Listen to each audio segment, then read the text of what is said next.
തീരെ വിശ്വസിക്കാതെ പ്രവാചകനെ പരിഹസിച്ച് നടക്കുന്ന എത്രയോ ആളുകളുണ്ട് അല്ലേ? അസ്സലാമു അലൈക്കും വറഹ്മത്തുള്ളാഹി. വിശുദ്ധ ഖുർആൻ സൂറത്തുൽ ഫുർഖാനിൻ്റെ 27-ാമത്തെ ആയത്ത് നമ്മളൊക്കെ മനസ്സിരുത്തി ഹൃദയത്തിൽ ചേർത്ത് വെച്ച് വായിക്കേണ്ട ഒരായത്താണ്. വയൗമ യഅദ്ദു ളാലിമു അലാ യദൈ യഖൂലു യാ ലൈതനി ഇത്തഖദ്തു മഅർ റസൂലി സബീല. പരലോകത്തെത്തുന്ന സമയത്ത് അക്രമികളായ ആളുകൾ വിരൽ കടിക്കുന്ന കൈകടിക്കുന്ന നിമിഷം എന്ന് അള്ളാഹു പറയാൻ.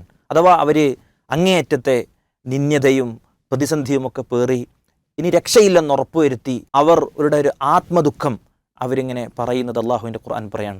ഞങ്ങൾ പ്രവാചകൻ സ്വല്ലല്ലാഹു അലൈഹി വസല്ലമ തങ്ങളുടെ കൂടെ ഒരു വഴി സ്വീകരിച്ചിരുന്നെങ്കിൽ, നബിയെ പിൻപറ്റി ജീവിച്ചിരുന്നെങ്കിൽ എത്ര നന്നായിരുന്നേനെ എന്നവർ പറഞ്ഞു പോകുമെന്നാണ്. സഹോദരങ്ങളെ, നമ്മൾക്കതിനുള്ള അവസരമാണിപ്പോൾ. നബി സല്ലല്ലാഹു അലൈഹി വസല്ലമ തങ്ങളെ തീരെ വിശ്വസിക്കാതെ പ്രവാചകനെ പരിഹസിച്ച് നടക്കുന്ന എത്രയോ ആളുകളുണ്ട് അല്ലേ? അവർക്കൊക്കെ ബോധ്യപ്പെടുന്നൊരു ദിവസം വരും. നബി സല്ലല്ലാഹു അലൈഹി വസല്ലമ തങ്ങളെ മനസ്സിലായിട്ടും ആ പ്രവാചകൻ കാണിച്ച വഴിയിൽ നിന്ന് തെറ്റി സഞ്ചരിക്കുന്ന കുറേ ആളുകളുണ്ട്. അങ്ങനെയല്ല, നബിയെ പഠിച്ച് നബി സല്ലല്ലാഹു അലൈഹി വസല്ലമ തങ്ങൾ നടന്ന വഴിയിലൂടെ, ദീനിയായ അധ്യാപനങ്ങളിലൂടെ നടന്ന ഒരാൾക്ക് മാത്രമേ നാളെ പരലോകത്ത് രക്ഷപ്പെടാൻ സാധിക്കുകയുള്ളൂ. ഇല്ലെങ്കിൽ ഈ ഖേദം പ്രകടിപ്പിക്കുന്ന ആളുകളുടെ കൂട്ടത്തിൽ നമ്മൾ പെട്ടുപോകും. അള്ളാഹു കാത്തുരക്ഷിക്കുമാറാവട്ടെ. അങ്ങനെ അവിടെ വെച്ച് ഖേദം വന്നതുകൊണ്ട് യാതൊരു പ്രയോജനവും നമ്മൾക്കുണ്ടാകില്ല. അതുകൊണ്ട് നബിയെ പഠിക്കാനും സുന്നത്തുകളെ മനസ്സിലാക്കാനും ദീനിനെ കൃത്യമായി മുറുകെ പിടിക്കുവാനും നമ്മുടെ ഇപ്പോഴുള്ള ഈ സമയത്തെ നമ്മൾ ഉപയോഗപ്പെടുത്തുക. അള്ളാഹു അനുഗ്രഹിക്കുമാറാവട്ടെ.